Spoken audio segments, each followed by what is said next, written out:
ಆತ್ಮೀಯ ಸ್ಪರ್ಧಾ ಮಿತ್ರರೇ, ತಮಗೆಲ್ಲರಿಗೂ ಸಂತೋಷ್ ಜಿಕೆ ವರ್ಲ್ಡ್ ಚಾನಲ್ಗೆ ಸ್ವಾಗತ. ಫ್ರೆಂಡ್ಸ್, ಕಳೆದ ಕ್ಲಾಸಲ್ಲಿ ನಾನು ಭಾರತ ಸಂವಿಧಾನದ ರಚನೆ ಬಗ್ಗೆ ನಿಮಗೆಲ್ಲ ತಿಳಿಸ್ಕೊಟ್ಟಿದ್ದೆ. ಸೊ ಇವತ್ತಿನ ಒಂದು ತರಗತಿಯಲ್ಲಿ ಭಾರತ ಸಂವಿಧಾನದ ಲಕ್ಷಣಗಳು ಅನ್ನೋ ಒಂದು ಟಾಪಿಕನ್ನು ಹೇಳ್ತೀನಿ. ಸೊ ಫ್ರೆಂಡ್ಸ್, ಇನ್ನೂ ಯಾರು ಈ ಚಾನಲ್ಗೆ ಸಬ್ಸ್ಕ್ರೈಬ್ ಆಗಿಲ್ಲ, ದಯವಿಟ್ಟು ಸಬ್ಸ್ಕ್ರೈಬ್ ಮಾಡ್ಕೊಳ್ಳಿ. ಹಾಗೆಯೇ ಪಕ್ಕದಲ್ಲಿರುವ ಬೆಲ್ಲನ್ನು ಪ್ರೆಸ್ ಮಾಡೋದರ ಮುಖಾಂತರ ನೋಟಿಫಿಕೇಷನ್ ಪಡೆದುಕೊಳ್ಳಿ ಅಂತ ಹೇಳ್ತಾ, ಸೊ ಫ್ರೆಂಡ್ಸ್, ಇವತ್ತಿನ ಒಂದು ಟಾಪಿಕನ್ನು ಶುರು ಮಾಡೋಣ. ನೋಡಿ, ಭಾರತ ಸಂವಿಧಾನದ ಲಕ್ಷಣಗಳು ಅಂತ ಇವತ್ತಿನ ಟಾಪಿಕು. ಈ ಭಾರತ ಸಂವಿಧಾನದ ಲಕ್ಷಣಗಳು ಅಂತ ಇದೆಯಲ್ಲ, ಇದರ ಮೇಲೆ ಸುಮಾರು ಸಾರಿ ಕಾಂಪಿಟೇಟಿವ್ ಎಕ್ಸಾಮ್ಗೆ ಇಲ್ಲಿವರೆಗೂ ಕೇಳಿದ್ದಾನೆ. ಹಾಗಾಗಿ ಈ ಟಾಪಿಕನ್ನು ನಾನು ನಿಮಗೆ ಸವಿವರವಾಗಿ ಹೇಳ್ಕೊಡ್ತೀನಿ.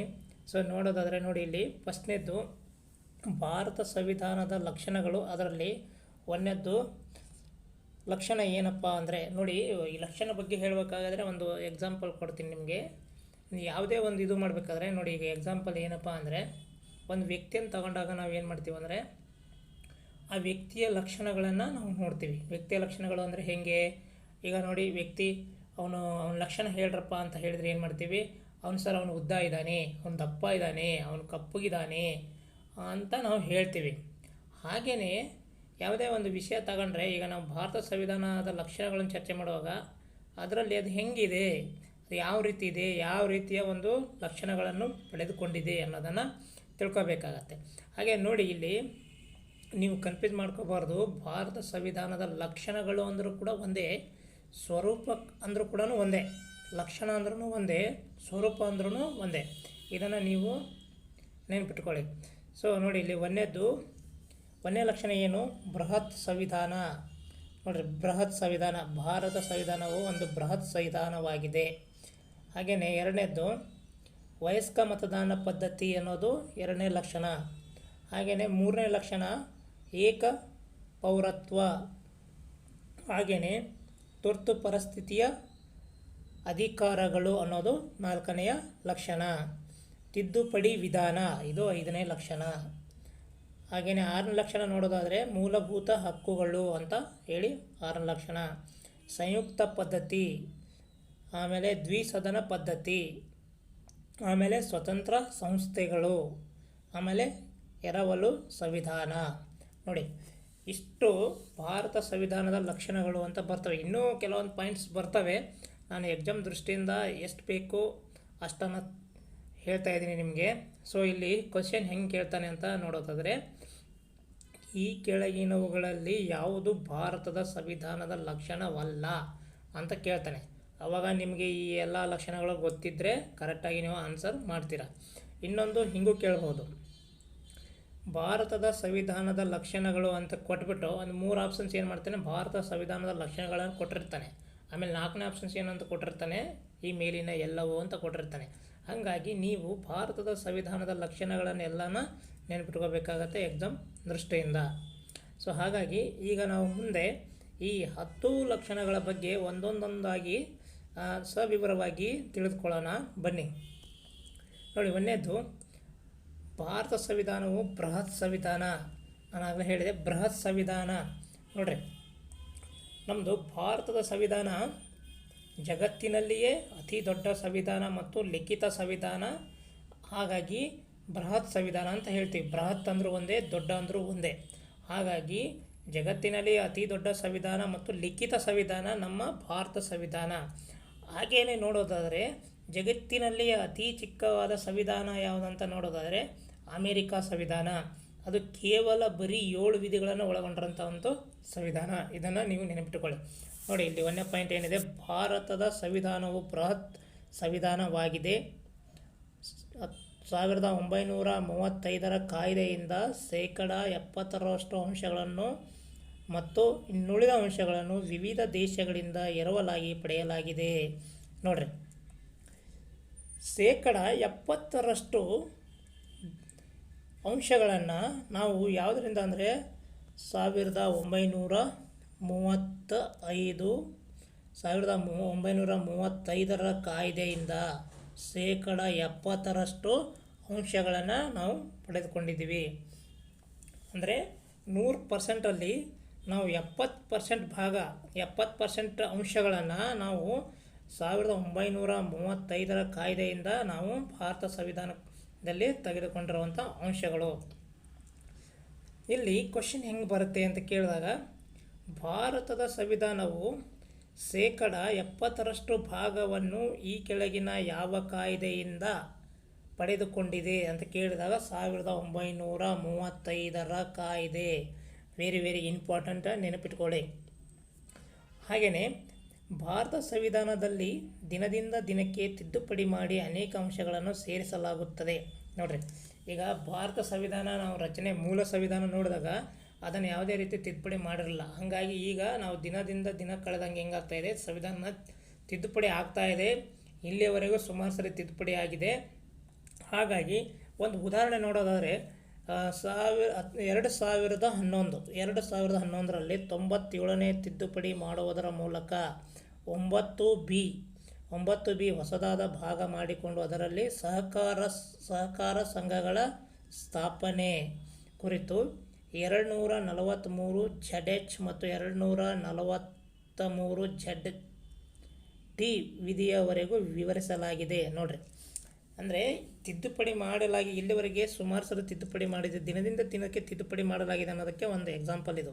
ಇಲ್ಲಿ ನೋಡಿರಿ, 97ನೇ ತಿದ್ದುಪಡಿ ಮಾಡಿ ಭಾರತ ಸಂವಿಧಾನದಲ್ಲಿ 9B ಎಂಬ ಹೊಸ ಭಾಗವನ್ನು ಮಾಡಿ ಅದರಲ್ಲಿ ಯಾವುದಪ್ಪ ಅಂದರೆ ಸಹಕಾರ ಸಂಘಗಳ ಸ್ಥಾಪನೆ ಕುರಿತು. ಇಲ್ಲಿ ಕ್ವಶನ್ ಕೇಳ್ಬೋದು ನಿಮಗೆ, ಸಂವಿಧಾನದ ಭಾಗ 9B ಈ ಕೆಳಗಿನ ಯಾವುದರ ಬಗ್ಗೆ ತಿಳಿಸುತ್ತದೆ ಅಂತ ಬಂದಾಗ ಇಲ್ಲಿ ಸಹಕಾರ ಸಂಘಗಳ ಸ್ಥಾಪನೆ ಅಂತ. ಹಾಗೆಯೇ ಇಲ್ಲಿ ಇನ್ನೊಂದು ಕ್ವಶನ್ ಕೇಳ್ಬೋದು, ಈ ಕೆಳಗಿನ ಯಾವ ವಿಧಿಗಳು ಸಹಕಾರ ಸಂಘಗಳ ಬಗ್ಗೆ ತಿಳಿಸುತ್ತವೆ ಅಂತ ಕೇಳಿದಾಗ 243 ZH ಆಮೇಲೆ 243 ZT ವಿಧಿಗಳು. ಇವನ್ನ ನೀವು ನೆನಪಿಟ್ಕೋಬೇಕಾಗತ್ತೆ ಎಕ್ಸಾಮ್ ದೃಷ್ಟಿಯಿಂದ. ಮುಂದೆ ನೋಡೋದಾದರೆ ನೋಡಿ, ಇಲ್ಲಿ ವಿಷಯಗಳು ಮೂಲದಲ್ಲಿ ಆಮೇಲೆ ಪ್ರಸ್ತುತ ಅಂದರೆ ನಮ್ಮ ಸಂವಿಧಾನ ವಿಷಯಗಳು ಏನೇನು ವಿಷಯಗಳನ್ನು ಒಳಗೊಂಡೈತೆ ಅಂತ ನೋಡಿದಾಗ ವಿಧಿಗಳನ್ನು, ಆಮೇಲೆ ಭಾಗಗಳನ್ನು, ಆಮೇಲೆ ಅನುಸೂಚಿಗಳನ್ನು. ನಮ್ಮ ಸಂವಿಧಾನದಲ್ಲಿ ಏನೇನಿದೆಯಪ್ಪ, ಯಾವ್ಯಾವ ವಿಷಯ ಏನೇನು ಇದ್ದಾವೆ ಅಂದರೆ ವಿಧಿಗಳು ಇದ್ದಾವೆ, ಭಾಗಗಳಿದ್ದಾವೆ, ಅನುಸೂಚಿಗಳಿದ್ದಾವೆ. ಹಾಗೆ ನೋಡಿದಾಗ ಮೂಲದಲ್ಲಿ ಅಂದರೆ ನಮ್ಮ ಸಂವಿಧಾನ ಸ್ಥಾಪನೆ ಆದಾಗ, ನಮ್ಮ ಸಂವಿಧಾನ ಜಾರಿಗೆ ಬಂದಾಗ ಎಷ್ಟು ವಿಧಿಗಳು ಇದ್ದವು ಅಂತ ನೋಡಿದಾಗ ನಾವು 395 ವಿಧಿಗಳಿದ್ದು, 22 ಭಾಗಗಳಿದ್ದು, ಆಮೇಲೆ 8 ಅನುಸೂಚಿಗಳಿದ್ದು. ಆಮೇಲೆ ನೋಡ್ರಿ, ಇಲ್ಲಿ ಕ್ವಶನ್ ಹೆಂಗೆ ಕೇಳ್ತಾನೆ, ಭಾರತ ಸಂವಿಧಾನವು ಜಾರಿಗೆ ಬಂದಾಗ ಅಥವಾ ಭಾರತ ಸಂವಿಧಾನದ ಮೂಲದಲ್ಲಿ ಈ ಎಷ್ಟು ವಿಧಿಗಳಿದ್ದವು ಅಂತ ಕೇಳ್ತಾನೆ. 395 ವಿಧಿ ಅಂತ ನೀವು ಟಿಕ್ ಮಾಡಬೇಕಾಗತ್ತೆ. ಭಾಗಗಳು ಕೇಳಿದಾಗ 22 ಭಾಗ ಮೂಲದಲ್ಲಿ, ಆಮೇಲೆ ಅನುಸೂಚಿ ಕೇಳಿದಾಗ 8. ಇದು ನೀವು ಭಾಳ ನೆನ್ಪಿಟ್ಕೋಬೇಕು, ಕನ್ಫ್ಯೂಸ್ ಮಾಡ್ಕೋಬಾರ್ದು. ಮೂಲದಲ್ಲಿ ಅಂತ ಕೇಳಿದಾಗ ವಿಧಿಗಳು ಕೇಳಿದಾಗ 395, ಭಾಗಗಳು 22, ಅನುಸೂಚಿಗಳು 8. ಹಾಗೆ ಈಗ ನಮ್ಮ ಪ್ರಸ್ತುತ ಸಂವಿಧಾನ ಈಗಿನ ಪ್ರಸ್ತುತ ಸಂವಿಧಾನದಲ್ಲಿ ಎಷ್ಟು ವಿಧಿಗಳು ಇದ್ದಾವೆ ಅಂದರೆ 465 ವಿಧಿಗಳು, 25 ಭಾಗಗಳು, ಆಮೇಲೆ 12 ಅನುಸೂಚಿಗಳು ಇದ್ದಾವೆ.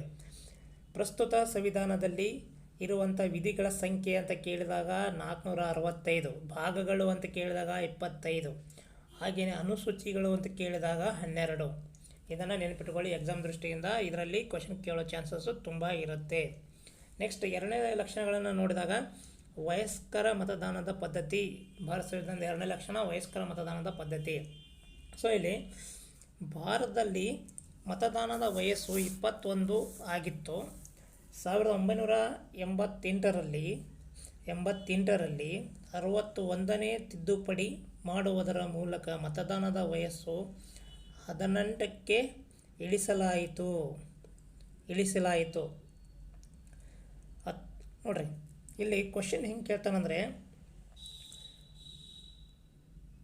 ಯಾವ ರೀತಿ ಕೇಳ್ತಾನಂದರೆ, ಸಂವಿಧಾನದ ಎಷ್ಟನೇ ತಿದ್ದುಪಡಿಯ ಮುಖಾಂತರ ಮತದಾನದ ವಯಸ್ಸು 21 ಇದ್ದಿದ್ದು 18ಕ್ಕೆ ಇಳಿಸಲಾಯಿತು ಅಂತ ಕೇಳಿದಾಗ 61ನೇ ತಿದ್ದುಪಡಿ ಮುಖಾಂತರ ಮತದಾನದ ವಯಸ್ಸು 21 ಇದ್ದಿದ್ದು 18ಕ್ಕೆ ಇಳಿಕೆ ಆಯಿತು ಅಂತ ಹೇಳಿಬಿಟ್ಟು ನಾವು ನೋಡಬೇಕಾಗತ್ತೆ. ಇದು ಎಕ್ಸಾಮಲ್ಲಿ ಸುಮಾರು ಸರಿ ಬಂದಿದೆ. ಕ್ವಶನ್ನ ಹಿಂಗೆ ಕೇಳಿದ್ದಾನೆ, ಹೇಳಿದ್ನಲ್ಲ ಅದೇ ರೀತಿ ಕ್ವಶನ್ನ ಕೇಳಿದ್ದಾನೆ. 61ನೇ ತಿದ್ದುಪಡಿ ಯಾವಾಗ ಮಾಡಿತ್ತು ಅಂದರೆ ಯಾವಾಗ ಮಾಡಿದ್ರು ಅಂದರೆ 1988ರಲ್ಲಿ. ಹಾಗೆಯೇ 1989ರಲ್ಲಿ ಮತದಾನ ಹಕ್ಕಿನ ಕುರಿತು ಸಂವಿಧಾನದ 15ನೇ ಭಾಗ ನೋಡಿರಿ, ಮತದಾನದ ಹಕ್ಕಿನ ಕುರಿತು ಸಂವಿಧಾನದ ಎಷ್ಟನೇ ಭಾಗ ಅಂದಾಗ 15ನೇ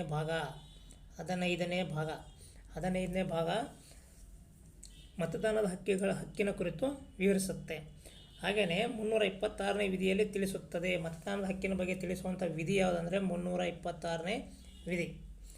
ನೆನಪಿಟ್ಕೊಳ್ಳಿ, ಈ ಕ್ವೆಶನ್ ಜಾಸ್ತಿ ಕೇಳೋ ಚಾನ್ಸಸ್ ಇದೆ. ಮತದಾನದ ವಯಸ್ಸನ್ನು 21 ಮತದಾನದ ವಯಸ್ಸು 21 ಇದ್ದದ್ದು 18ಕ್ಕೆ ಇಳಿಸಲಾಯಿತು. ಎಷ್ಟನೇ ತಿದ್ದುಪಡಿ ಅಂತ ಕೇಳ್ತಾನೆ? 61ನೇ ತಿದ್ದುಪಡಿ. ಯಾವಾಗ ಅಂತ ಕೇಳಿದಾಗ 1988. ಬನ್ನಿ ನೆಕ್ಸ್ಟ್ ಹೋಗೋಣ. ಏಕ ಪೌರತ್ವ ನೋಡಿ, ಏಕ ಪೌರತ್ವ ಪದ್ಧತಿಯನ್ನು ಬ್ರಿಟನ್ ದೇಶದ ಸಂವಿಧಾನದಿಂದ ಎರವಲು ಪಡೆಯಲಾಗಿದೆ. ನೋಡ್ರಿ, ಇದನ್ನು ಏಕ ಪೌರತ್ವ ಅನ್ನೋದನ್ನು ನಾವು ಬ್ರಿಟನ್ ದೇಶದಿಂದ ತೆಗೆದುಕೊಂಡಿದ್ದೀವಿ. ಯಾವ ದೇಶ? ಬ್ರಿಟನ್ ದೇಶ. ಏಕ ಪೌರತ್ವ ಪದ್ಧತಿಯನ್ನು ಬ್ರಿಟನ್ ದೇಶದ ಸಂವಿಧಾನದಿಂದ ಎರವಲು ಪಡೆಯಲಾಗಿದೆ. ಏಕ ಪೌರತ್ವ ಪದ್ಧತಿಯನ್ನು ಅಳವಡಿಸಲು ಕಾರಣ ನಮ್ಮ ರಾಷ್ಟ್ರೀಯ ಮನೋಭಾವನೆ ಬೆಳೆಸುವುದಾಗಿದೆ. ಪೌರತ್ವ ವಿಷಯದ ಕುರಿತು ಸಂವಿಧಾನದ 2ನೇ ಭಾಗದಿಂದ 5ನೇ ಭಾಗ ಸಂವಿಧಾನದ 2ನೇ ಭಾಗದಲ್ಲಿ 5ನೇ ವಿಧಿಯಿಂದ ಸಂವಿಧಾನದ 2ನೇ ಭಾಗದಲ್ಲಿ 5ನೇ ವಿಧಿಯಿಂದ 11ನೇ ವಿಧಿಯವರೆಗೆ ವಿವರಿಸಲಾಗಿದೆ. ನೋಡಿರಿ, ಇಲ್ಲಿ ಕ್ವಶನ್, ಈಗ ಏಕ ಪೌರತ್ವವನ್ನು ತರಲು ಕಾರಣ ಏನಪ್ಪ ಅಂದ್ರೆ ನಮ್ಮಲ್ಲಿ ನಾವೆಲ್ಲರೂ ಒಂದು ಅನ್ನೋ ಭಾವನೆಯನ್ನು ಬೆಳೆಸ್ಕೋಬೇಕು. ನಾವೆಲ್ಲ ಭಾರತೀಯರು, ನಾವೆಲ್ಲ ಒಂದೇ ತಾಯಿಯ ಮಕ್ಕಳು ಅನ್ನೋ ಒಂದು ಭಾವನೆ ಬರಬೇಕು. ಆಗೋಸ್ಕರ ನಮ್ಮಲ್ಲಿ ಏಕ ಪೌರತ್ವ ಪದ್ಧತಿ ಜಾರಿಯಲ್ಲೈತಿ. ಈ ಏಕ ಪೌರತ್ವ ಪದ್ಧತಿ ಇದೆಯಲ್ಲ, ಇದನ್ನು ನಾವು ಬ್ರಿಟನ್ ಸಂವಿಧಾನದಿಂದ ಎರವಲು ಪಡೆಯಲಾಗಿದೆ. ಹಾಗೆಯೇ ಈ ಪೌರತ್ವದ ಕುರಿತು ಸಂವಿಧಾನದ 2ನೇ ಭಾಗ, ಎಷ್ಟನೇ ಭಾಗ ಇಲ್ಲಿ ನೋಡಿ, ಇಲ್ಲಿ ತೋರಿಸ್ತಾ ನೋಡಿ, 2ನೇ ಭಾಗದಲ್ಲಿ ಎಷ್ಟನೇ ವಿಧಿ ಅಂತಂದಾಗ 5ನೇ ವಿಧಿಯಿಂದ 11ನೇ ವಿಧಿ. ಕ್ವಶನ್ ಹೆಂಗೆ ಕೇಳ್ತಾನೆ? ಏಕ ಪೌರತ್ವ ಪದ್ಧತಿಯನ್ನು ಈ ಕೆಳಗಿನ ಯಾವ ದೇಶದಿಂದ ಎರವಲು ಪಡೆಯಲಾಗಿದೆ ಅಂದಾಗ ಬ್ರಿಟನ್. ಆಮೇಲೆ ಇನ್ನೊಂದು ಕ್ವಶನ್ ಏನು ಕೇಳ್ತಾನೆ? ಏಕ ಪೌರತ್ವ ಪದ್ಧತಿ ಅಥವಾ ಪೌರತ್ವ ಪದ್ಧತಿಯು ಸಂವಿಧಾನದ ಎಷ್ಟನೇ ಭಾಗದಲ್ಲಿ ಹೇಳಲಾಗಿದೆ ಅಂದಾಗ 2ನೇ ಭಾಗ. ಆಮೇಲೆ ಪೌರತ್ವ ಕುರಿತು ತಿಳಿಸುವ ವಿಧಿಗಳು ಅಂತ ಕೇಳಿದಾಗ 5ನೇ ವಿಧಿಯಿಂದ 7ನೇ ವಿಧಿ. ಇದನ್ನು ಸುಮಾರು ಸರಿ ಕ್ವಶನ್ನ ಎಕ್ಸಾಮಲ್ಲಿ ಕೇಳಿದ್ದಾನೆ, ಹಾಗಾಗಿ ನೆನಪಿಟ್ಕೊಳ್ಳಿ. ಬನ್ನಿ ಮತ್ತೆ ಮುಂದಿನ ಲಕ್ಷಣನ ತಿಳಿದುಕೊಳ್ಳೋಣ. ನೆಕ್ಸ್ಟು ತುರ್ತು ಪರಿಸ್ಥಿತಿಯ ಅಧಿಕಾರಗಳು. ನೋಡಿರಿ, ತುರ್ತು ಪರಿಸ್ಥಿತಿಯ ಅಧಿಕಾರಗಳು ಅನ್ನೋದು 4ನೇ ಲಕ್ಷಣ. ಈ ತುರ್ತು ಪರಿಸ್ಥಿತಿ ಎಂಬ ವಿಷಯವನ್ನು ಜರ್ಮನಿ ದೇಶದ ಸಂವಿಧಾನದಿಂದ ಎರವಲು ಪಡೆಯಲಾಗಿದೆ. ತುರ್ತು ಪರಿಸ್ಥಿತಿಯ ಅಧಿಕಾರವನ್ನು ಈ ಕೆಳಗಿನ ಯಾವ ದೇಶದಿಂದ ಎರವಲು ಪಡೆಯಲಾಗಿದೆ ಅಂತ ಕ್ವಶನ್ ಕೇಳ್ತಾನೆ. ಹಾಗಾಗಿ ನಿಮಗೆ ನೆನಪಿಟ್ಕೋಬೇಕಾಗಿರೋದು ಜರ್ಮನಿ ಅನ್ನೋದು ನೆನಪಿಟ್ಕೋಬೇಕು. ಹಾಗೆಯೇ ಈ ತುರ್ತು ಪರಿಸ್ಥಿತಿಯನ್ನು ಭಾರತ ಸಂವಿಧಾನದಲ್ಲಿ 18ನೇ ಭಾಗದಲ್ಲಿ ವಿವರಿಸಲಾಗಿದೆ. 18ನೇ ಭಾಗ, ಸಂವಿಧಾನದ 18ನೇ ಭಾಗ. ನೋಡಿರಿ, ಇಲ್ಲಿ ಕ್ವಶನ್ ತುರ್ತು ಪರಿಸ್ಥಿತಿ ಕುರಿತು ಸಂವಿಧಾನದ ಎಷ್ಟನೇ ಭಾಗ ಅಂತಂದಾಗ 18ನೇ ಭಾಗ, ನೀವು ನೆನ್ಪಿಟ್ಕೊಳ್ರಿ. ಆಮೇಲೆ ಈ ತುರ್ತು ಪರಿಸ್ಥಿತಿಯ ಕುರಿತು ತಿಳಿಸುವ ವಿಧಿಗಳು ಯಾವುದಂತ ಕೇಳಿದಾಗ 352ನೇ ವಿಧಿಯಿಂದ 360ನೇ ವಿಧಿವರೆಗೂ ಈ ತುರ್ತು ಪರಿಸ್ಥಿತಿಯ ಬಗ್ಗೆ ತಿಳಿಸುತ್ತಾ ಕೇಳಿದಾನೆ. ಕ್ವಶನ್ ಸುಮಾರು ಸರಿ ಕೇಳಿದಾನೆ. ತುರ್ತು ಪರಿಸ್ಥಿತಿ ಕುರಿತು ತಿಳಿಸುವ ವಿಧಿಗಳು ಯಾವ ಅಂತ ಕೇಳಿದಾಗ 352ನೇ ವಿಧಿಯಿಂದ 352ನೇ ವಿಧಿಯಿಂದ 360ನೇ ವಿಧಿ ತುರ್ತು ಪರಿಸ್ಥಿತಿಯ ಕುರಿತು ತಿಳಿಸುವಂಥ ವಿಧಿಗಳು. 3 ಪ್ರಕಾರದ ತುರ್ತು ಪರಿಸ್ಥಿತಿ ಅವಕಾಶವನ್ನು ಕಲ್ಪಿಸಲಾಗಿದೆ. ನೋಡಿರಿ, 3 ಪ್ರಕಾರದ, ಎಷ್ಟು ಪ್ರಕಾರದ ತುರ್ತು ಪರಿಸ್ಥಿತಿ ಇದಾವೆ ಅಂದ್ರೆ 3 ಪ್ರಕಾರದ ತುರ್ತು ಪರಿಸ್ಥಿತಿ ಇದ್ದಾವೆ. 3 ಪ್ರಕಾರದ ತುರ್ತು ಪರಿಸ್ಥಿತಿಯನ್ನು ನಾವು ನಮ್ಮ ಭಾರತ ಸಂವಿಧಾನದಲ್ಲಿ ನೋಡ್ತೇವೆ. ಹಾಗಾಗಿ 3 ಪ್ರಕಾರದ ತುರ್ತು ಪರಿಸ್ಥಿತಿಯನ್ನು ಹೊರಡಿಸೋರು ಯಾರು? ನೋಡಿರಿ, ರಾಷ್ಟ್ರಪತಿಗಳು. ಇಲ್ಲಿ 2 ಸಲ ರಿಪೀಟ್ ಆಗ್ಯದ, ಇದೊಂದು ಸರಿ ರಿಪೀಟ್ ಆಗೈತೆ. ರಾಷ್ಟ್ರಪತಿಗಳು ನೋಡಿರಿ, ತುರ್ತು ಪರಿಸ್ಥಿತಿ ಯಾವ ದೇಶ ಅಂದಾಗ ಜರ್ಮನಿ ದೇಶದಿಂದ ತೆಗೆದುಕೊಂಡಿದ್ದೀವಿ, ಎರವಲು ಪಡೆಯಲಾಗಿದೆ. ತುರ್ತು ಪರಿಸ್ಥಿತಿ ಸಂವಿಧಾನದ ಎಷ್ಟನೇ ಭಾಗ ಅಂದಾಗ 18ನೇ ಭಾಗ. ಆಮೇಲೆ ತುರ್ತು ಪರಿಸ್ಥಿತಿ ಕುರಿತು ತಿಳಿಸುವ ವಿಧಿ ಅಂದಾಗ 352 ಮತ್ತು 360ನೇ ವಿಧಿವರೆಗೆ. ಆಮೇಲೆ ಎಷ್ಟು ಪ್ರಕಾರದ ತುರ್ತು ಪರಿಸ್ಥಿತಿ? 3 ಪ್ರಕಾರದ ತುರ್ತು ಪರಿಸ್ಥಿತಿ. ಈ 3 ಪ್ರಕಾರದ ತುರ್ತು ಪರಿಸ್ಥಿತಿಯನ್ನು ಘೋಷಣೆ ಮಾಡೋರು ಯಾರು? ರಾಷ್ಟ್ರಪತಿಗಳು. ಇಷ್ಟು ನಿಮ್ಗೆ ನೆನಪಿರಲಿ. ಆಮೇಲೆ ಹಾಗಾದರೆ ಈ 3 ಪ್ರಕಾರದ ತುರ್ತು ಪರಿಸ್ಥಿತಿ ಅಂದಾಗ 3 ಪ್ರಕಾರದ ತುರ್ತು ಪರಿಸ್ಥಿತಿ ಇದ್ದಾವೆ. ಹಾಗಾದರೆ ಒಂದೇದು ನೋಡಿದಾಗ ನೋಡಿ, ಇಲ್ಲಿ ರಾಷ್ಟ್ರೀಯ ತುರ್ತು ಪರಿಸ್ಥಿತಿ, ಎರಡನೇದು ರಾಜ್ಯ ತುರ್ತು ಪರಿಸ್ಥಿತಿ, ಮೂರನೇದು ಹಣಕಾಸು ತುರ್ತು ಪರಿಸ್ಥಿತಿ. ಇಲ್ಲಿ ರಾಷ್ಟ್ರೀಯ ತುರ್ತು ಪರಿಸ್ಥಿತಿ ಅಂತ ಕೇಳಿದಾಗ 352ನೇ ವಿಧಿ, ರಾಷ್ಟ್ರೀಯ ತುರ್ತು ಪರಿಸ್ಥಿತಿಯನ್ನು ಕುರಿತು ತಿಳಿಸುವ ಸಂವಿಧಾನದ ವಿಧಿ ಅಂದಾಗ 352ನೇ ವಿಧಿ. ರಾಜ್ಯ ತುರ್ತು ಪರಿಸ್ಥಿತಿಯನ್ನು ಕುರಿತು ತಿಳಿಸುವ ವಿಧಿ ಅಂದಾಗ 356ನೇ ವಿಧಿ. ಹಣಕಾಸು ತುರ್ತು ಪರಿಸ್ಥಿತಿ ಕುರಿತು ತಿಳಿಸುವ ವಿಧಿ ಅಂದಾಗ 360ನೇ ವಿಧಿ. ನೋಡಿರಿ, ಇದ್ರ ಮೇಲೆ ಕ್ವಶನ್ ಕೇಳಿದ್ದಾನೆ, ಸುಮಾರು ಸರಿ ಕೇಳಿದ್ದಾನೆ. ಹಾಗಾಗಿ ಈ 3 ಪ್ರಕಾರದ ತುರ್ತು ಪರಿಸ್ಥಿತಿ ಯಾವ್ಯಾವ ವಿಧಿಯಲ್ಲಿ ಬರ್ತವೆ ಅನ್ನೋದನ್ನು ನಾನು ನಿಮ್ಗೆ ಹೇಳ್ತಾ ಇದ್ದೀನಿ. ಇದನ್ನು ನೆನಪಿಟ್ಕೊಳ್ರಿ ನೀವು. ರಾಷ್ಟ್ರೀಯ ತುರ್ತು ಪರಿಸ್ಥಿತಿ ಅಂದಾಗ 352, ರಾಜ್ಯ ಅಂದಾಗ 356, ಹಣಕಾಸು ತುರ್ತು ಪರಿಸ್ಥಿತಿ ಅಂದಾಗ 360. ಇದು ಎಕ್ಸಾಮಲ್ಲಿ ಈ 3ರಲ್ಲಿ ಒಂದು ಬರೋ ಚಾನ್ಸಸ್ ಇದೆ. ತುಂಬ ಇಂಪಾರ್ಟೆಂಟು, ದಯವಿಟ್ಟು ನೆನಪಿಟ್ಕೊಳ್ಳಿ. ಬನ್ನಿ ಮುಂದಿನ ಸ್ಲೈಡಿಗೆ ಹೋಗೋಣ. ನೋಡಿ, ತಿದ್ದುಪಡಿ ವಿಧಾನ ಅನ್ನೋದು ಸಂವಿಧಾನದ ಇನ್ನೊಂದು ಲಕ್ಷಣ. ಈ ವಿಷಯವನ್ನು ದಕ್ಷಿಣ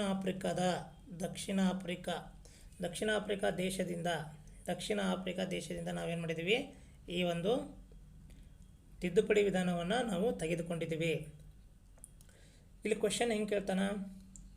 ತಿದ್ದುಪಡಿ ವಿಧಾನವನ್ನು ಈ ಕೆಳಗಿನ ಯಾವ ದೇಶದಿಂದ ಎರವಲು ಪಡೆಯಲಾಗಿದೆ ಅಂದಾಗ ದಕ್ಷಿಣ ಆಫ್ರಿಕಾ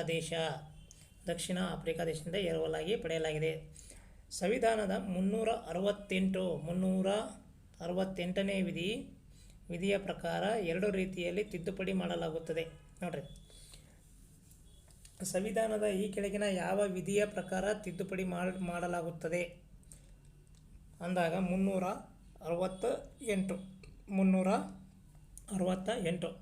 ಈ ಕ್ವಶನ್ ಸುಮಾರು ಸರಿ ಕೇಳಿದ್ದಾನೆ.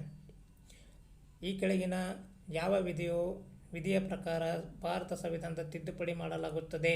368 ಕ್ವಶನ್ನ ಕೇಳ್ತಾನೆ. 365, 66, 67, 68 ಕೇಳ್ತಾನೆ. 368 ನೆನಪಿಟ್ಟುಕೊಳ್ಳಿ. ಹಾಗಾದರೆ ಈ 2 ರೀತಿಯ ತಿದ್ದುಪಡಿ ಮಾಡುತ್ತಾರೆ ಅಂತ ಹೇಳಿದ್ನಲ್ಲ, 2 ರೀತಿಯ ತಿದ್ದುಪಡಿ ಹೆಂಗೆ ಮಾಡ್ತಾರೆ? ಒಂದೇದ್ದು ಇಲ್ಲಿ ನೋಡ್ರಿ, ಸರಳ ತಿದ್ದುಪಡಿ ವಿಧಾನ. ಹಂಗಂದ್ರೆ ಸರಳ ತಿದ್ದುಪಡಿ ವಿಧಾನ ಅಂದರೆ ಏನು? ಸರಳ ತಿದ್ದುಪಡಿ ವಿಧಾನ ಅಂದರೆ ಸಿಂಪಲ್, ಸಂಸತ್ತಿನಲ್ಲಿ 2/3 ಬಹುಮತ ಪಡೆಯುವುದರೊಂದಿಗೆ ಮಾಡುವ ತಿದ್ದುಪಡಿಯನ್ನು ಸರಳ ತಿದ್ದುಪಡಿ ಎಂದು ಕರೆಯುತ್ತೇವೆ. ಅಂದರೆ ಸಂಸತ್ತು ಇರ್ತದಲ್ಲ, ನಮ್ಮ ಸಂಸತ್ತಿನಲ್ಲಿ 2/3 ಸದಸ್ಯರ ಬಹುಮತ ಪಡೆಯುವುದರ ಮುಖಾಂತರ ಮಾಡುವಂಥ ತಿದ್ದುಪಡಿ, ಅದನ್ನು ನಾವು ಸರಳ ತಿದ್ದುಪಡಿ ವಿಧಾನ ಅಂತ ಹೇಳಿ ಕರಿತೀವಿ. ಈ ಎಕ್ಸಾಂಪಲಿಗೆ ಉದಾಹರಣೆಗೆ ಹೇಳಬೇಕಂದ್ರೆ ನಿಮ್ಗೆ ಮೂಲಭೂತ ಹಕ್ಕುಗಳ ಬಗ್ಗೆ ಆಗಿರ್ಬೋದು, ಅಥವಾ ರಾಜ್ಯ ನಿರ್ದೇಶಕ ತತ್ವಗಳ ಬಗ್ಗೆ ಆಗಿರ್ಬೋದು, ಮೂಲಭೂತ ಕರ್ತವ್ಯಗಳ ಬಗ್ಗೆ ತಿದ್ದುಪಡಿ ಬಗ್ಗೆ ಆಗಿರ್ಬೋದು.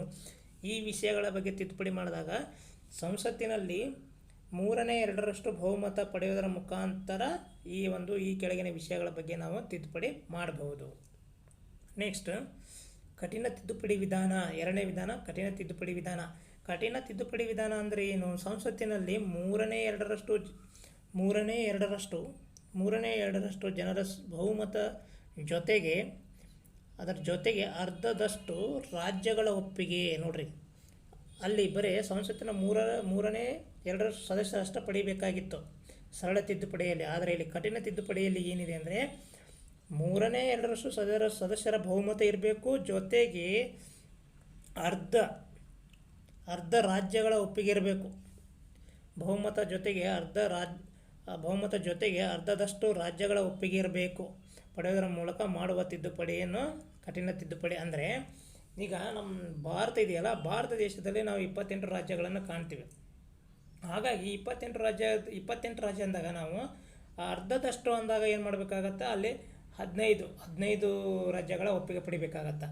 ಆವಾಗ ಮಾತ್ರ ಈ ಒಂದು ತಿದ್ದುಪಡಿಯನ್ನು ಮಾಡಲಿಕ್ಕೆ ಸಾಧ್ಯ ಆಗ್ತದೆ. ಉದಾಹರಣೆ ನೋಡೋದಾದರೆ ರಾಷ್ಟ್ರಪತಿಯವರ ಚುನಾವಣೆ ವಿಷಯ ಆಗಿರ್ಬೋದು. ನೋಡಿರಿ, ರಾಷ್ಟ್ರಪತಿ ಚುನಾವಣೆ ಬಗ್ಗೆ ನಾವು ಏನಾದ್ರು ತಿದ್ದುಪಡಿ ಮಾಡ್ತೀವಪ್ಪ ಅಂದ್ರೆ ಸಂಸತ್ತಿನಲ್ಲಿ 2/3 ಸದಸ್ಯರ ಬಹುಮತ ಜೊತೆಗೆ ಅರ್ಧದಷ್ಟು ರಾಜ್ಯಗಳ ಒಪ್ಪಿಗೆ ಪಡೆಯೋದರ ಮುಖಾಂತರ ಮಾಡ್ಲಿಕ್ಕೆ ಮಾತ್ರ ಸಾಧ್ಯ, ಇಲ್ಲಾಂದ್ರೆ ಮಾಡಲಿಕ್ಕೆ ಆಗಲ್ಲ.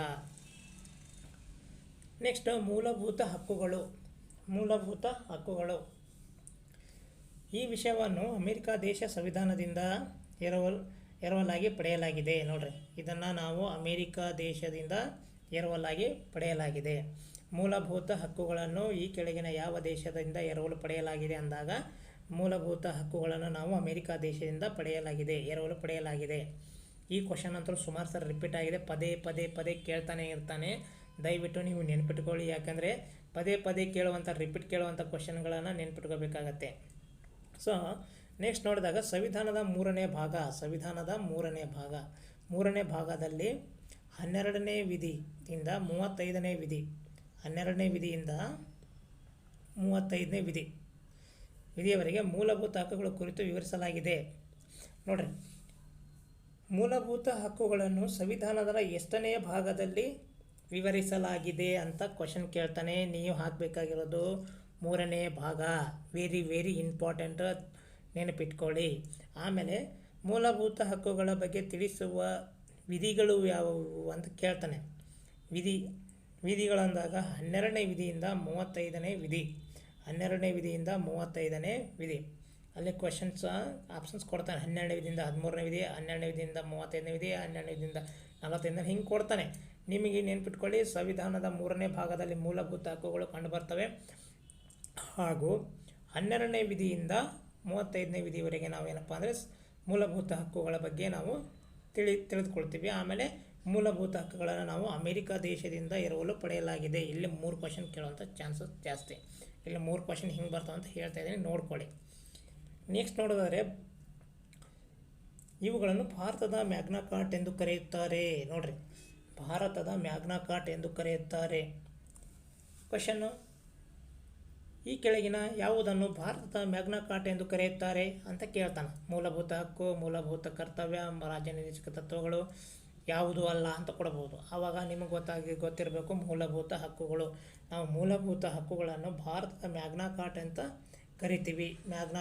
ಕರಿತೀವಿ. ನೆನಪಿಟ್ಕೊಳ್ಳಿ, ಕ್ವಶನ್ ಬರೋ ಚಾನ್ಸಸ್ ಇದೆ. ಆಲ್ಮೋಸ್ಟ್ ಆಲ್ ಕ್ವಶನ್ ಕೇಳಿದಾನೆ, ಇನ್ನೂ ರಿಪೀಟ್ ಆಗೋ ಚಾನ್ಸಸ್ಸು ಇದೆ. ದಯವಿಟ್ಟು ನೆನಪಿಟ್ಕೊಳ್ಳಿ. ನೆಕ್ಸ್ಟ್ ಸಂಯುಕ್ತ ಪದ್ಧತಿ. 7ನೇ ಲಕ್ಷಣ ಏನಪ್ಪ ಅಂದರೆ ಸಂಯುಕ್ತ ಪದ್ಧತಿ. ನೋಡ್ರಿ, ಇಲ್ಲಿ ಸಂಯುಕ್ತ ಅನ್ನೋ ಪದ, ಸಂಯುಕ್ತ ಅಂದರೆ ಕೂಡಿಕೊಂಡಿರುತ್ತಾರಲ್ಲ, ಅದಕ್ಕೆ ನಾವೇನಂತೀವಿ ಸಂಯುಕ್ತ ಪದ್ಧತಿ. ನಮ್ಮ ದೇಶದಲ್ಲಿ ಹೆಂಗಿದೆ ಅಂದರೆ ಕೇಂದ್ರ ಸರ್ಕಾರ ಮತ್ತು ರಾಜ್ಯ ಸರ್ಕಾರ ಅಂತ ಇದೆ. ಈ ಕೇಂದ್ರ ಸರ್ಕಾರ ಮತ್ತು ರಾಜ್ಯ ಸರ್ಕಾರಗಳ ಮಧ್ಯದಲ್ಲಿ ಎರಡೂ ಸರ್ಕಾರಗಳು ಹೊಂದಾಣಿಕೆ ಮಾಡಿಕೊಂಡು ನಾವು ಸರ್ಕಾರ ನಡೆಸ್ತಾ ಇರ್ತೀವಿ. ಹಾಗಾಗಿ ಇದು ಒಂದು ಏನಪ್ಪ ಅಂದರೆ ನಮ್ಮದು ಸಂಯುಕ್ತ ಪದ್ಧತಿ ಅಂತ ಹೇಳ್ಬೋದು. ಇದು ದೇಶದಲ್ಲಿ ಏಕಾತ್ಮಕ ಪದ್ಧತಿ ಇದ್ದರೂ ಕೂಡ ನಮ್ಮ ದೇಶದಲ್ಲಿ 1ನೇ ಭಾಗದಲ್ಲಿ ರಾಜ್ಯಗಳ ಒಕ್ಕೂಟ. ನೋಡ್ರಿ, ಹೇಳಿದ್ನಲ್ಲ ಆಗಲೇ, ರಾಜ್ಯಗಳ ಒಕ್ಕೂಟ ಮೀನ್ಸ್ ಎಲ್ಲ ರಾಜ್ಯಗಳು ಕೂಡಿಕೊಂಡು ಒಂದು ಸಂಯುಕ್ತ ರಾಷ್ಟ್ರವಾಗಿದೆ. ಎಲ್ಲ ರಾಜ್ಯಗಳು ಸೇರಿ ಒಂದು ಸಂಯುಕ್ತ ರಾಷ್ಟ್ರ, ಅದುವೇ ಭಾರತ ರಾಷ್ಟ್ರ ಅಂತ ಹೇಳಿ. ಹಾಗಾಗಿ ನಮ್ಮದು ಇದು ಸಂವಿಧಾನದ ಇನ್ನೊಂದು ಲಕ್ಷಣ ಏನಪ್ಪ ಅಂದರೆ ಸಂಯುಕ್ತ ಪದ್ಧತಿ, ರಾಜ್ಯಗಳ ಒಕ್ಕೂಟ ಎಂದು ಕರೆಯಲಾಗಿದೆ. ನೋಡ್ರಿ, ನಾನು ಆಗಲೇ ಹೇಳಿದೆ, ಕೇಂದ್ರ ಮತ್ತು ರಾಜ್ಯ ಎರಡೂ ಸೇರಿ ಸರ್ಕಾರವನ್ನು ಕೇಂದ್ರದಲ್ಲಿ ಕೇಂದ್ರ ಸರ್ಕಾರ, ರಾಜ್ಯದಲ್ಲಿ ರಾಜ್ಯ ಸರ್ಕಾರ ನಡೆಸ್ಕೊಂಡು ಹೋಗ್ತಾ ಇರುತ್ತೆ. ಹಾಗಾಗಿ ಇಲ್ಲಿ ನೋಡಿ, ಕೇಂದ್ರ ಪಟ್ಟಿಯಲ್ಲಿ ಬರುವಂಥ ವಿಷಯಗಳು ಎಷ್ಟಪ್ಪ ಅಂತ ಕೇಳಿದಾಗ, ಕೇಂದ್ರ ಪಟ್ಟಿಯಲ್ಲಿ ಬರುವಂಥ ವಿಷಯಗಳು ಎಷ್ಟು ಅಂತ ಕೇಳಿದಾಗ ಕೇಂದ್ರ ಪಟ್ಟಿಯಲ್ಲಿ ಬರುವಂಥ ವಿಷಯಗಳು 100 ವಿಷಯಗಳು. ಹಾಗೆಯೇ ರಾಜ್ಯ ಪಟ್ಟಿಯಲ್ಲಿ ಬರುವಂಥ ವಿಷಯಗಳ ಸಂಖ್ಯೆ ಎಷ್ಟಂತ ನೋಡಿದಾಗ ರಾಜ್ಯ ಪಟ್ಟಿಯಲ್ಲಿ ಬರುವಂಥ ವಿಷಯಗಳ ಸಂಖ್ಯೆ 61, ಸಮವರ್ತಿ ಪಟ್ಟಿಯಲ್ಲಿ 52. ನೋಡ್ರಿ, ಇಲ್ಲಿ ಕ್ವಶನ್ ಏನು ಕೇಳ್ತಾನೆ ಅಂದರೆ ಕೇಂದ್ರ ಪಟ್ಟಿಯಲ್ಲಿ ಬರುವ ವಿಷಯಗಳ ಸಂಖ್ಯೆ ಎಷ್ಟು ಅಂದಾಗ 100, ರಾಜ್ಯ ಪಟ್ಟಿಯಲ್ಲಿ ಬರುವ ವಿಷಯಗಳ ಸಂಖ್ಯೆ ಎಷ್ಟು ಅಂದಾಗ 61, ಸಮವರ್ತಿ ಪಟ್ಟಿಯಲ್ಲಿ ಬರುವಂಥ ವಿಷಯಗಳ ಸಂಖ್ಯೆ ಎಷ್ಟು ಅಂತ ಕೇಳಿದಾಗ 52. ಇದನ್ನು ನೀವು ನೆನಪಿಟ್ಕೊಳ್ಳಿ, ಯಾಕಂದರೆ ಕ್ವಶನ್ನ ಕೇಳಿದಾನೆ, ಇನ್ನೂ ಕೇಳೋ ಚಾನ್ಸಸ್ಸು ಇರುತ್ತೆ. ದಯವಿಟ್ಟು ನಿಮಗೆ ಗೊತ್ತಿರಬೇಕು. ಕೇಂದ್ರ ಪಟ್ಟಿ ಅಂದಾಗ ಟಕ್ಕಂತ 100 ಅಂತ ಬರಬೇಕು ತಲೆಯಲ್ಲಿ. ರಾಜ್ಯ ಪಟ್ಟಿ ಅಂದಾಗ 61 ಅಂತ ಗೊತ್ತಿರಬೇಕು. ಸಮವರ್ತಿ ಪಟ್ಟಿ ಅಂದಾಗ 52. ನೋಡಿ, ಸಿಂಪಲ್ ಇದೆ. ಕೇಂದ್ರ ಅಂದಾಗ 100, ರಾಜ್ಯ ಅಂದಾಗ 61, ಸಮರ್ಥಿ ಪಟ್ಟಿ ಅಂದಾಗ 52. ನೆಕ್ಸ್ಟ್ ದ್ವಿಸದನ ಪದ್ಧತಿ. ದ್ವಿಸದನ ಪದ್ಧತಿ ಅನ್ನೋದು ನಮ್ಮದು ಸಂವಿಧಾನದ 8ನೇ ಲಕ್ಷಣ. ಈ ಪದ್ಧತಿಯನ್ನು ಬ್ರಿಟನ್ ದೇಶದ ಸಂವಿಧಾನದಿಂದ ಎರವಲು ಪಡೆಯಲಾಗಿದೆ. ನೋಡಿರಿ, ಇದನ್ನು ಬ್ರಿಟನ್ ದೇಶದಿಂದ ಎರವಲು ಪಡೆಯಲಾಗಿದೆ. ಯಾವ ದೇಶ? ಬ್ರಿಟನ್ ದೇಶದಿಂದ ನಾವೇನು ಮಾಡಿದ್ದೀವಿ, ಇದನ್ನು ತೆಗೆದುಕೊಂಡಿದ್ದೀವಿ. ಬ್ರಿಟನ್ ದೇಶದಿಂದ ಇದನ್ನು ನಾವು ಏನು ಮಾಡಿದ್ದೀವಿ, ತೆಗೆದುಕೊಂಡಿದ್ದೀವಿ. ದ್ವಿಸದನ ಪದ್ಧತಿಯನ್ನು ಸಂವಿಧಾನದ ಈ ಕೆಳಗಿನ ಯಾವ ದೇಶದಿಂದ ಎರವಲು ಪಡೆಯಲಾಗಿದೆ ಅಂತ ಕ್ವಶನ್ ಕೇಳಿದರೆ ಇಲ್ಲಿ ಬ್ರಿಟನ್ ಸಂವಿಧಾನ ಅನ್ನೋದು ನಿಮ್ಗೆ ನೆನಪಿರಬೇಕು. ನಮ್ಮ ಸಂಸತ್ತು ದ್ವಿಸದನವನ್ನು ಹೊಂದಿದೆ. ಅಂದರೆ ನಮ್ಮ ಭಾರತದಲ್ಲಿ ಸಂಸತ್ತು ಇತ್ತಲ್ಲ, ಅದು ದ್ವಿಸದನವನ್ನು ಒಳಗೊಂಡಿದೆ. ದ್ವಿಸದನ ಯಾವುದಪ್ಪ ಅಂದರೆ ಒಂದು ಲೋಕಸಭೆ ಮತ್ತು ಒಂದೊಂದು ರಾಜ್ಯಸಭೆ. ಲೋಕಸಭೆ ಮತ್ತು ರಾಜ್ಯಸಭೆ. ನೋಡಿರಿ, ನಾವು ಈ ಲೋಕಸಭೆ ಇದೆಯಲ್ಲ, ಈ ಸದನವನ್ನು ಕೆಳಮನೆ, ಹಿರಿಯರ ಸದನ, ಜನತಾ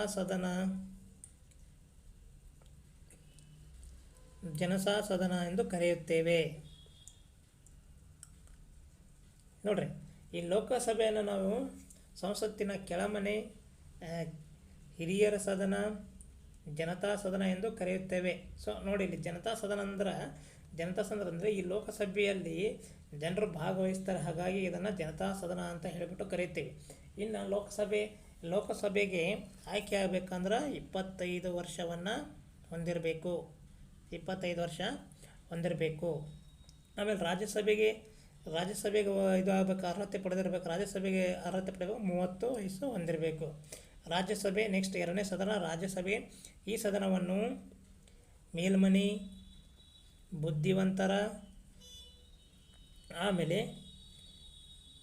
ಶಾಶ್ವತ ಸದನ ಅಂತ ಹೇಳಿಬಿಟ್ಟು ಹೀಗೆ ಅನೇಕ ಹೆಸರುಗಳಿಂದ ಕರೆಯುತ್ತೇವೆ.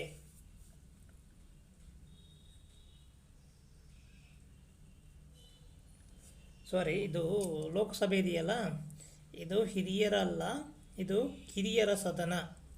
ಇದು ಇದೆಯಲ್ಲ, ಕಿರಿಯರ ಸದನ. ಇದು ಬೈ ಮಿಸ್ಟೇಕ್ ತಪ್ಪಾಗಿದೆ ಇಲ್ಲಿ. ಇದನ್ನು ಕಿರಿಯರ ಸದನ ಅಂತ ತಿಳ್ಕೊಳ್ಳಿ, ಅದು ಮಿಸ್ಟೇಕ್ ಆಗಿದೆ. ರಾಜ್ಯಸಭೆ, ಈ ಸದನವನ್ನು ಮೇಲ್ಮನೆ ಅಂತ ಕರಿತೀವಿ. ಆಮೇಲೆ ಬುದ್ಧಿವಂತರ ಸದನ, ಆಮೇಲೆ ಹಿರಿಯರ ಸದನ ಅಂತ ಕರಿತೀವಿ. ಜೊತೆಗೆ ಶಾಶ್ವತ ಸದನ, ಹೀಗೆ ಅನೇಕ ಹೆಸರುಗಳಿಂದ ಇದನ್ನು ರಾಜ್ಯಸಭೆಯನ್ನು ಕರೀತೀವಿ. ನೋಡಿರಿ, ಇಲ್ಲಿ ಕ್ವಶನ್, ಸಂಸತ್ತಿನ ಕೆಳಮನೆ ಯಾವುದು ಅಂತ ಕೇಳಿದಾಗ ನೀವು ಹಾಕಬೇಕಾಗಿರೋದು ಲೋಕಸಭೆ. ಸಂಸತ್ತಿನ ಮೇಲ್ಮನೆ ಅಂದಾಗ ರಾಜ್ಯಸಭೆ. ರಾಜ್ಯಸಭೆಗೆ ಅರ್ಹತೆ ಪಡ್ಕೋಬೇಕಂದ್ರೆ 30 ವಯಸ್ಸಿರಬೇಕು. ಲೋಕಸಭೆಗೆ ಅರ್ಹತೆ ಪಡ್ಕೋಬೇಕಂದ್ರೆ ಆಯ್ಕೆ ಆಗಬೇಕಂದ್ರೆ 25 ವಯಸ್ಸು ಹೊಂದಿರಬೇಕು. ನೆಕ್ಸ್ಟ್ ಸ್ವತಂತ್ರ ಸಂಸ್ಥೆಗಳು ಅನ್ನೋದು ಇದು 9ನೆಯ ಒಂದು ಲಕ್ಷಣ. ಸ್ವತಂತ್ರ ಸಂಸ್ಥೆಗಳು ಅನ್ನೋದು 9ನೆಯ ಲಕ್ಷಣ. ಭಾರತದ ಸಂವಿಧಾನವು ಭಾರತದಲ್ಲಿ ಸ್ವತಂತ್ರವಾಗಿ ಮತ್ತು ನಿರ್ಭಯವಾಗಿ ನಿರ್ವಹಿಸಲು ಕೆಲವು ಸಂವಿಧಾನಾತ್ಮಕ ಹುದ್ದೆಗಳಿಗೆ ಮತ್ತು ಸಂವಿಧಾನಾತ್ಮಕ ಸಂಸ್ಥೆಗಳಿಗೆ ಅವಕಾಶವನ್ನು ಕಲ್ಪಿಸಿಕೊಡಲಾಗಿದೆ. ನೋಡಿರಿ, ಭಾರತ ಸಂವಿಧಾನ ಏನು ಮಾಡಿದೆ ಅಂದರೆ ಸ್ವತಂತ್ರವಾಗಿ ಆಮೇಲೆ ನಿರ್ಭಯವಾಗಿ ಕೆಲವೊಂದು ಹುದ್ದೆಗಳನ್ನು ಮತ್ತು ಸಂವಿಧಾನಾತ್ಮಕ ಸಂಸ್ಥೆಗಳನ್ನು ಕಲ್ಪಿಸಿಕೊಟ್ಟಿದೆ ಅನ್ನೋದು. ನೋಡಿ, ಇಲ್ಲಿ ಉದಾಹರಣೆಗೆ ನೋಡಿದಾಗ ನಾವು ಕೇಂದ್ರ ಚುನಾವಣೆ ಆಯೋಗ, ಕೇಂದ್ರ ಲೋಕಸೇವಾ ಆಯೋಗ, ಹಣಕಾಸು ಆಯೋಗ, attorney general, advocate general, controller ಮತ್ತು ಆಡಿಟರ್ ಜನರಲ್. ನೋಡಿರಿ, ಇಲ್ಲಿ ಸಂಸ್ಥೆಗಳಂತ ಬಂದಾಗ ಕೇಂದ್ರ ಚುನಾವಣೆ ಆಯೋಗ ಅದು ಸ್ವತಂತ್ರವಾಗಿ ನಿರ್ಭಯವಾಗಿ ಕಾರ್ಯನಿರ್ವಹಿಸುವಂಥ ಒಂದು ಸಂಸ್ಥೆ. ಕೇಂದ್ರ ಲೋಕಸೇವಾ ಆಯೋಗ ಅಷ್ಟೇ, ಅದು ಕೂಡ ಸ್ವತಂತ್ರವಾಗಿ ನಿರ್ವಹಿಸುವಂಥ ಒಂದು ಸಂಸ್ಥೆ. ಆಮೇಲೆ ಹಣಕಾಸು ಆಯೋಗ, ಹೀಗೆ. ಆಮೇಲೆ ಇಲ್ಲಿ ನಾವು ಹುದ್ದೆಗಳಂತ ನೋಡಿದಾಗ ಅಟಾರ್ನಿ ಜನರಲ್ ಹುದ್ದೆ ಆಗಿರ್ಬೋದು, ಅಡ್ವೊಕೇಟ್ ಜನರಲ್ ಹುದ್ದೆ ಆಗಿರ್ಬೋದು, ಇಲ್ಲಿ ಹುದ್ದೆಗಳಾಗಿರ್ಬೋದು. ಆಮೇಲೆ ಸಂವಿಧಾನಾತ್ಮಕ ಸಂಸ್ಥೆಗಳು ಅಂತ ಹೇಳ್ತೀವಿ. ಈ ಕೆಳಗಿನ ಇವೆಲ್ಲ ಅದಾವಲ್ಲ, ಇವೇನಪ್ಪ ಅಂದರೆ ಇವೆಲ್ಲವೂ ಸಂವಿಧಾನಾತ್ಮಕ ಸಂಸ್ಥೆಗಳು ಮತ್ತು ಸಂವಿಧಾನಾತ್ಮಕ ಹುದ್ದೆಗಳು. ಕ್ವಶನಲ್ಲಿ ಹೆಂಗೆ ಕೇಳ್ತಾನಂದರೆ ಈ ಕೆಳಗಿನ ಯಾವ ಸಂಸ್ಥೆಯು ಸಂವಿಧಾನಾತ್ಮಕವಾದ ಸಂಸ್ಥೆ ಅಲ್ಲ ಅಂತ ಕೇಳ್ತಾನೆ. ಅವಾಗ ಏನು ಕೊಡ್ತಾನೆ? ಕೇಂದ್ರ ಚುನಾವಣೆ ಆಯೋಗ, ಆಮೇಲೆ ಕೇಂದ್ರ ಲೋಕಸೇವಾ ಆಯೋಗ, ಆಮೇಲೆ ಹಣಕಾಸು ಆಯೋಗ, ಆಮೇಲೆ ಲಾಸ್ಟಿಗೆ ನೀತಿ ಆಯೋಗ ಅಂತ ಕೊಟ್ಬಿಡ್ತಾನೆ. ನೀವೇನು ಮಾಡಿಬಿಡ್ತೀರಿ? ನೀತಿ ಆಯೋಗಕ್ಕೆ ಟಿಕ್ ಹೊಡೆದು ಬಿಡ್ತೀರಿ. ಅದು ತಪ್ಪಾಗ್ಬಿಡುತ್ತೆ. ಹಾಗಾಗಿ ನಿಮಗೆ ಯಾವುದು ಸಂವಿಧಾನಾತ್ಮಕ ಸಂಸ್ಥೆಗಳು, ಯಾವುದು ಸಂವಿಧಾನಾತ್ಮಕ ವಲ್ಲದ ಸಂಸ್ಥೆಗಳು ಹಾಗೂ ಯಾವುದು ಸಂವಿಧಾನಾತ್ಮಕ ಹುದ್ದೆ ಅನ್ನೋದನ್ನು ನಿಮ್ಗೆ ನೆನಪಿಟ್ಕೋಬೇಕು. ಕೇಂದ್ರ ಚುನಾವಣೆ ಆಯೋಗ, ಕೇಂದ್ರ ಲೋಕಸೇವಾ ಆಯೋಗ, ಹಣಕಾಸು ಆಯೋಗ, attorney general, advocate general, controller ಮತ್ತು ಆಡಿಟರ್ ಜನರಲ್ ಇವೆಲ್ಲ ಏನಂದರೆ ಸಂವಿಧಾನಾತ್ಮಕ ಸಂಸ್ಥೆಗಳು ಮತ್ತು ಸಂವಿಧಾನಾತ್ಮಕ ಹುದ್ದೆಗಳು ಅಂತ ಹೇಳಿ ನಾವು ಕರಿತೀವಿ. ಸೊ ಇಲ್ಲಿ ಕೇಂದ್ರ ಚುನಾವಣೆ ಆಯೋಗದ ಬಗ್ಗೆ ತಿಳಿಸುವ ಸಂವಿಧಾನದ ವಿಧಿ ಅಂತ ಕೇಳಿದಾಗ 324ನೇ ವಿಧಿ. 324ನೇ ವಿಧಿ ಸುಮಾರು ಸರಿ ಕ್ವಶನ್ ಕೇಳಿದ್ದಾನೆ. ಕೇಂದ್ರ ಚುನಾವಣೆ ಆಯೋಗ ಕುರಿತು ತಿಳಿಸುವ ಸಂವಿಧಾನದ ವಿಧಿ ಅಂತ ಕೇಳಿದಾಗ 324. ಕೇಂದ್ರ ಲೋಕಸೇವಾ ಆಯೋಗದ ಬಗ್ಗೆ ತಿಳಿಸುವ ವಿಧಿ ಅಂತ ಅಂದಾಗ 315. ಇದು ಸುಮಾರು ಸರಿ ರಿಪೀಟ್ ಕೇಳಿದ್ದಾನೆ. ಹಣಕಾಸು ಆಯೋಗದ ಬಗ್ಗೆ ತಿಳಿಸುವ ಸಂವಿಧಾನದ ವಿಧಿ ಅಂದಾಗ 280ನೇ ವಿಧಿ. ಆಮೇಲೆ ಅಟಾರ್ನಿ ಜನರಲ್ ಬಗ್ಗೆ ತಿಳಿಸುವ ವಿಧಿ ಅಂದಾಗ 76ನೇ ವಿಧಿ. ಅಡ್ವೊಕೇಟ್ ಜನರಲ್ ಅಂದಾಗ 165ನೇ ವಿಧಿ. ಆಮೇಲೆ ಕಂಟ್ರೋಲರ್ ಮತ್ತು ಆಡಿಟರ್ ಜನರಲ್ ಅಂದಾಗ 148ನೇ ವಿಧಿ. ಸೊ ಈ ವಿಧಿಗಳನ್ನು ನೀವು ಭಾಳ ಇಂಪಾರ್ಟೆಂಟ್ ವಿಧಿಗಳು, ಇವು ಸುಮಾರು ಸರಿ ರಿಪೀಟ್ ಕೇಳಿದಾನೆ, ಭಾಳ ಇಂಪಾರ್ಟೆಂಟ್ ವಿಧಿಗಳು. ಸೊ ದಯವಿಟ್ಟು ಈ ವಿಧಿಗಳನ್ನು ನೆನ್ಪಿಟ್ಕೊಳ್ಳಿ. ಕೇಂದ್ರ ಚುನಾವಣೆ ಆಯೋಗ ಅಂದಾಗ ಟಕ್ಕಂತ 324 ನೆನಪಿಗೆ ಬರಬೇಕು. ಕೇಂದ್ರ ಲೋಕಸೇವಾ ಆಯೋಗ 315, ಹಣಕಾಸು ಆಯೋಗ 280, ಅಟಾರ್ನಿ ಜನರಲ್ ಅಂದಾಗ 76, ಅಡ್ವೊಕೇಟ್ ಜನರಲ್ ಅಂದಾಗ 165. ಈ ವಿಧಿಗಳು ತುಂಬ ಇಂಪಾರ್ಟೆಂಟು. ಸೊ ದಯವಿಟ್ಟು ನೆನಪಿಟ್ಕೊಳ್ಳಿ. ನೆಕ್ಸ್ಟು ಎರವಲು ಸಂವಿಧಾನ. 10ನೇದು ಯಾವುದಪ್ಪ ಅಂದರೆ ಎರವಲು ಸಂವಿಧಾನ. ಭಾರತ ಸಂವಿಧಾನ ಕೆಳಗಿನ ವಿಷಯಗಳನ್ನು ಬೇರೆ ಬೇರೆ ದೇಶಗಳಿಂದ ಎರವಲು ಪಡೆದುಕೊಂಡಿದೆ.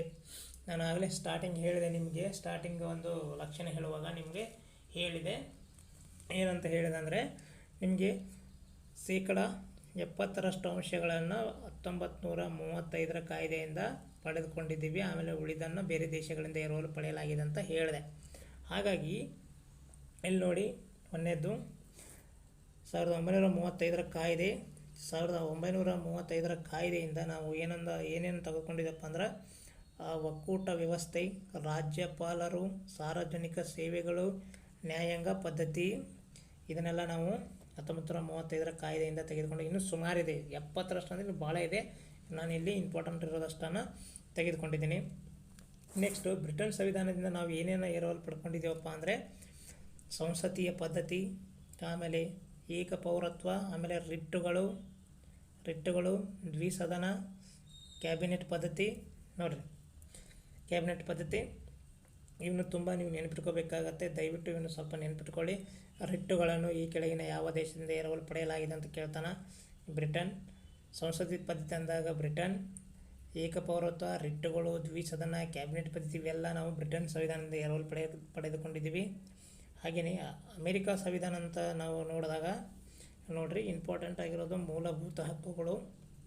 ನಾವು ಮೂಲಭೂತ ಹಕ್ಕುಗಳನ್ನು ಅಮೇರಿಕಾ ಸಂವಿಧಾನದಿಂದ ತೆಗೆದುಕೊಂಡಿದ್ದೀವಿ. ಅದರ ಜೊತೆಗೆ ಪೂರ್ವ ಪೀಠಿಕೆ, ಸಂವಿಧಾನದ ಪೂರ್ವ ಪೀಠಿಕೆಯನ್ನು ಈ ಕೆಳಗಿನ ಯಾವ ದೇಶ ಅಂದಾಗ ಅಮೇರಿಕಾ. ಆಮೇಲೆ ನ್ಯಾಯಿಕ ವಿಮರ್ಶೆ ಅನ್ನೋದನ್ನು ಅಮೇರಿಕಾದಿಂದ. ರಾಷ್ಟ್ರಾಧ್ಯಕ್ಷರ ಮಹಾಭಿಯೋಗ ಅನ್ನೋದು ನೋಡಿರಿ, ರಾಷ್ಟ್ರಾಧ್ಯಕ್ಷರ ಮಹಾಭಿಯೋಗ ಈ ಕೆಳಗಿನ ಯಾವ ದೇಶದಿಂದ ಎರವಲು ಪಡೆಯಲಾಗಿದೆ ಅಂದರೆ ಅಮೇರಿಕಾ. ನ್ಯಾಯಾಧೀಶರ ಹುದ್ದೆ, ಉಪರಾಷ್ಟ್ರಪತಿಗಳ ಹುದ್ದೆ.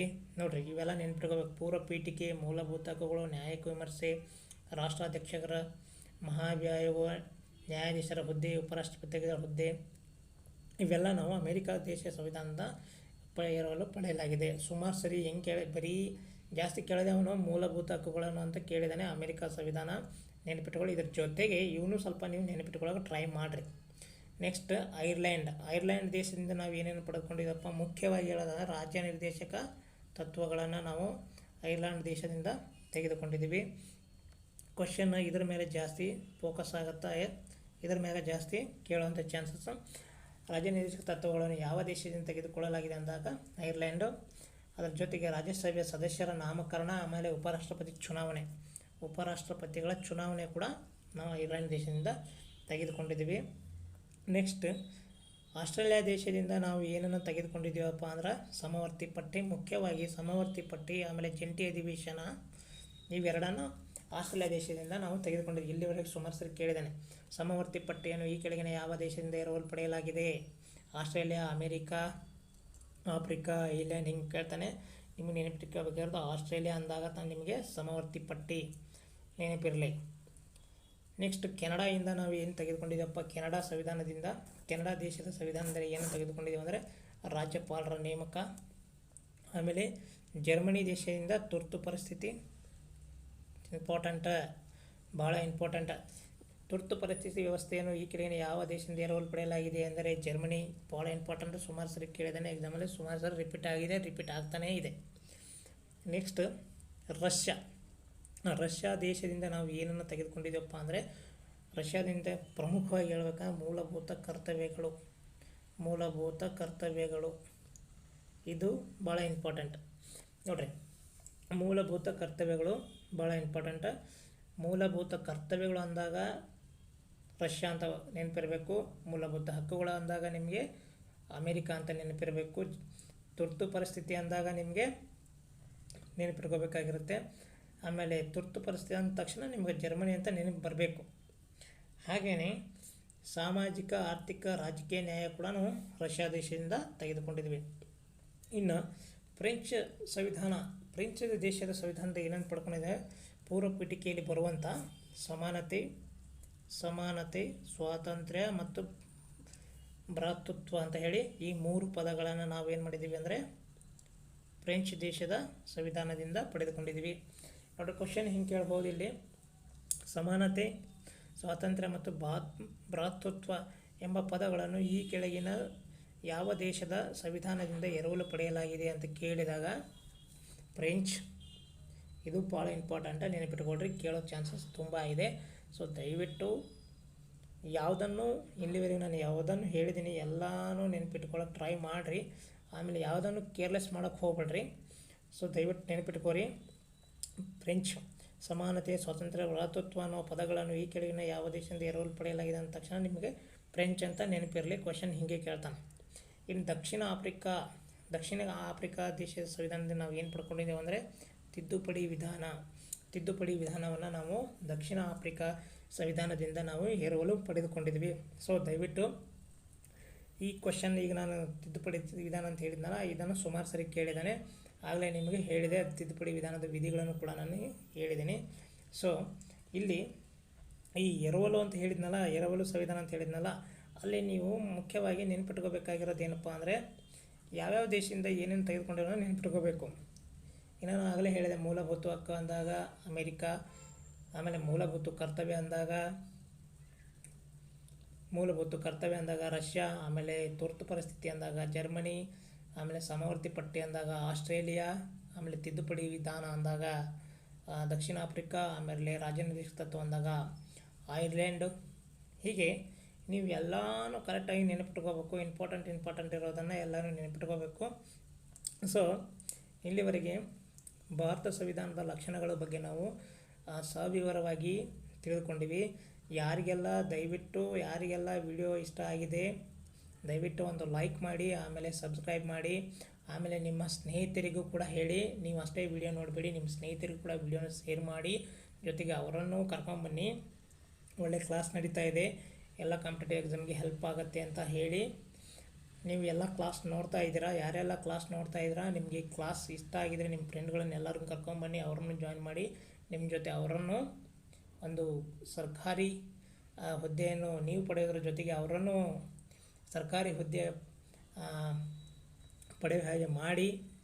ಹಾಗೆಯೇ ನಾಳೆ ದಿನ ನಾನು ಮುಂದಿನ ಈ ಒಂದು ವಿಷಯದ ಮುಂದಿನ ಭಾಗ ಭಾರತ ಸಂವಿಧಾನದ ಪೂರ್ವ ಪೀಠಿಕೆ ಅಥವಾ ಭಾರತ ಸಂವಿಧಾನದ ಪ್ರಸ್ತಾವನೆ ಅನ್ನೋ ಬಗ್ಗೆ ಟಾಪಿಕ್ ಒಂದಿಗೆ ನಾನು ಮತ್ತೆ ನಾಳೆ ವಿಡಿಯೋದಲ್ಲಿ ಸಿಗ್ತೀನಿ. ಸೊ ಇಲ್ಲಿವರೆಗೆ ಯಾರೆಲ್ಲ ವಿಡಿಯೋ ನೋಡಿದರೆ ಎಲ್ಲ ಸ್ಪರ್ಧಾ ಮಿತ್ರರಿಗೆ ಧನ್ಯವಾದಗಳು. ಸೊ ಮಿತ್ರರೇ, ಮತ್ತೆ ಮುಂದಿನ ವಿಡಿಯೋದಲ್ಲಿ ನಾನು ನಿಮ್ಮ ಸಂತೋಷ್ ಸಿಗ್ತೀನಿ ಮುಂದಿನ ವಿಡಿಯೋದಲ್ಲಿ. ಅಲ್ಲಿವರೆಗೂ ಬಾಯ್, ಒಳ್ಳೆಯದಾಗಲಿ.